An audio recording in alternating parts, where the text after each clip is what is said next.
Bonjour la team, c'est Laurent, débrief des marchés, semaine 18, un marché dans le vert, débrief hebdomadaire, on va faire le tour des marchés.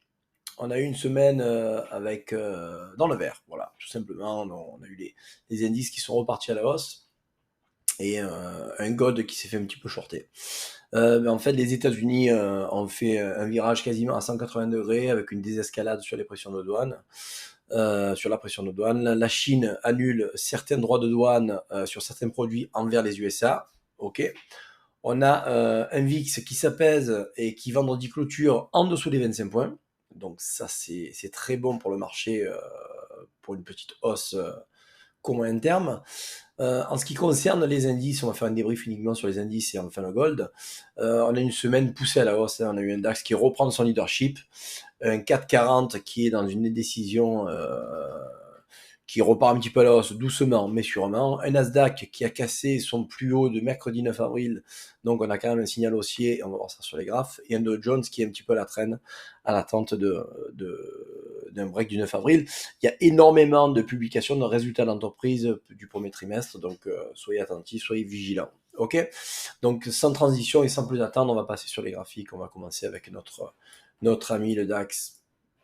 Donc notre ami le DAX qui a bien performé depuis sa hausse du 9 avril. On pensait avoir peut-être reprendre le marché un petit peu plus bas pour repartir à la hausse. Ça n'a pas été le cas et on voit qu'on a des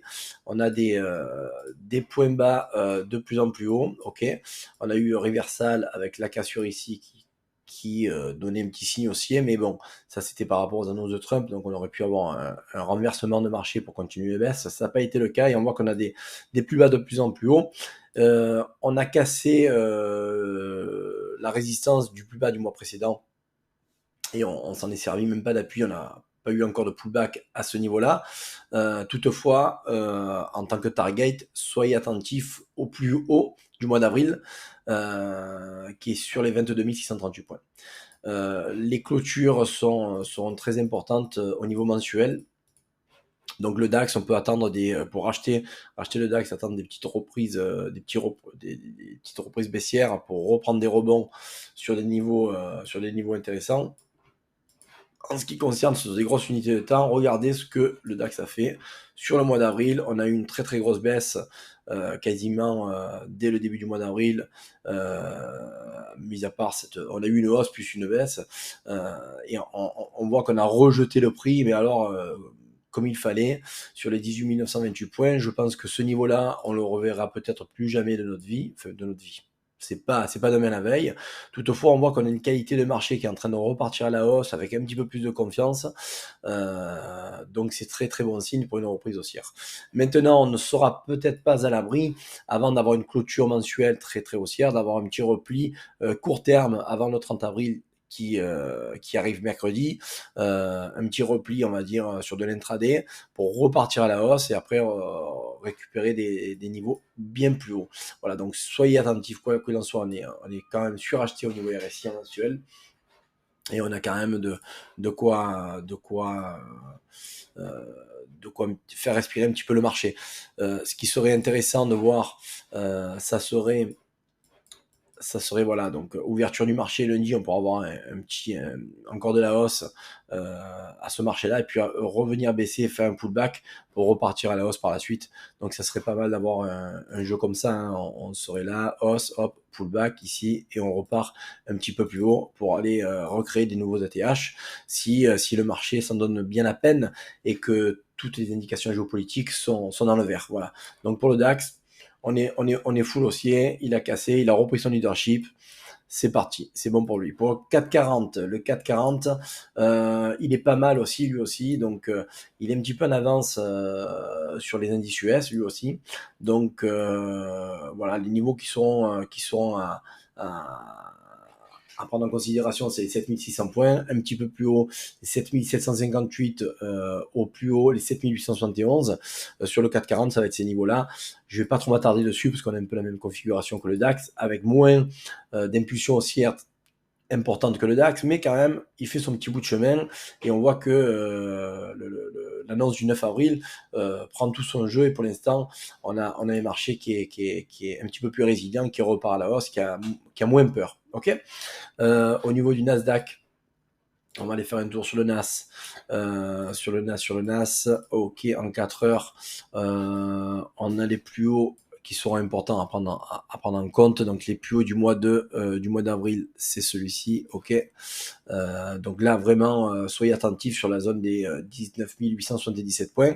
On a un Nasdaq, toujours pareil, qui est en train de casser, qui reprend un peu son fanion haussier, on va dire son consensus haussier, et qui a cassé le plus haut de mercredi 9 avril. Et ça, c'est important de casser l'annonce de Trump à la hausse, qui donne un sentiment un petit peu plus haussier au niveau du Nasdaq. Et ça, c'est très bon signe. Ça, c'est très très bon signe. Voilà. Donc le Nasdaq, moi, je suis sur chaque repli, je vais être acheteur, si toutefois le setup me le permet. Ok, mais on voit que malgré ce qu'on avait vu la semaine dernière avec une baisse assez importante avant le 21 avril, on aurait pu se dire, et c'est ce que j'avais un peu en tête, c'était d'avoir un prix qui puisse revenir travailler cette zone-là. Ça n'a pas été le cas, et on voit on est reparti à la hausse dès le 21 avril assez fortement pour breaker et casser des structures internes les unes après les autres. Donc c'est signe aussi. Voilà. Là pour l'instant, je pense pas que Nasdaq revienne dans ces niveaux-là. C'est quasiment pas impossible, mais bon, presque. Au niveau du Dow Jones, lui, c'est la mamie, hein. Il est un petit peu plus long à la détente, on va dire.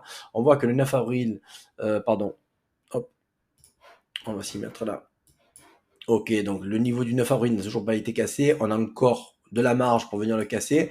Si le Dow Jones devait faire comme le Nasdaq, je pense que on aurait de belles opportunités d'acheter le Dow Jones pour venir un petit peu plus haut et venir reconquérir le haut du mois d'avril passé. Du plus haut, c'est celui-ci, les 42 557 points, qui coïnciderait un petit peu avec ce qu'on a vu sur le DAX et sur le Nasdaq. Ça serait des points. Donc là, on aurait peut-être pas mal de, de choses à faire là-dessus.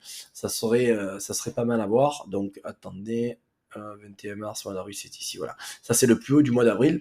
Donc ça serait pas mal de venir avoir un prix qui vienne ici, parce qu'on n'a toujours pas cassé le 9 avril, donc on va pas anticiper les breakouts, mais bon, pourquoi pas. Pourquoi pas, lui il est un petit peu plus en retard, il y a pas mal de, toujours pareil au niveau des entreprises, il y a énormément de résultats d'entreprise, donc peut-être qu'il aura tendance à avoir un petit peu plus de retard. Quoi qu'il en soit, le Dow Jones, c'est pour l'instant le petit poney, c'est pas le cheval de course, mais je pense qu'il a quand même de belles choses à faire. Donc je reste aussi sur celui-ci. Et comme je vous l'avais dit la semaine dernière, toujours pareil, je reviens sur ce setup où j'avais vu un order block là en 4 heures à ce niveau-là. On n'est jamais venu le titiller malgré une petite baisse et on aurait pu racheter cette zone-là qui était magnifique si le prix continue à baisser. Non, pas du tout. On est venu récupérer un petit peu la hausse du 9 avril pour repartir rebondir à la hausse. Voilà, donc on a comme un double bottom à ce niveau-là. Ça serait pas mal voilà. En cas de break du 9 avril, c'est sûr que là, c'est encore un petit peu plus haussier que ce que ça a été auparavant. Un tour sur le VIX. Pourquoi les indices montent? Parce que le VIX s'est un petit peu calmé. Il a baissé fortement. Là, on rentre dans une zone qui est très très importante. On est en train de rentrer dans un gap qui a été créé après son envolée du 2 avril. Et on voit qu'on est en plein dedans. Donc la zone qui sera un petit peu à prendre en considération, les 23-25, hein. Ok, c'est une zone où le VIX pourrait rebondir par la suite. Maintenant, si au niveau géopolitique, au niveau mondial, il y a de plus en plus d'apaisement, et au niveau des frais de douane, le VIX va revenir dans un consensus en dessous des 20 points, et là on serait full acheteur en fait sur les indices. Ok. Au niveau du gold, j'avais vu donc la semaine dernière, je vous avais dit une target à 3450 à 3500 $. Ça a été le cas, on a tapé les 3005 et en cas de target, on aurait pu avoir un repli intraday à assez court terme sur le gold. Ça a été le cas. Maintenant, voilà, en petite dédicace à l'œil du graphique où on est en train de peut-être de créer une épaule tête-épaule, ok, et venir casser cette ligne de coup qui permettrait de revenir sur les 3000 $. On va voir ça ensemble, ce que ça donne au niveau de la planche de prix. Hop, on vient casser ici, ok. et on vient voilà, quasiment sur les 3000 $, 3042 $. Si on casse la ligne de coût, on pourrait avoir un prix qui parte un petit peu plus à la baisse. Voilà, maintenant, c'est pas sûr.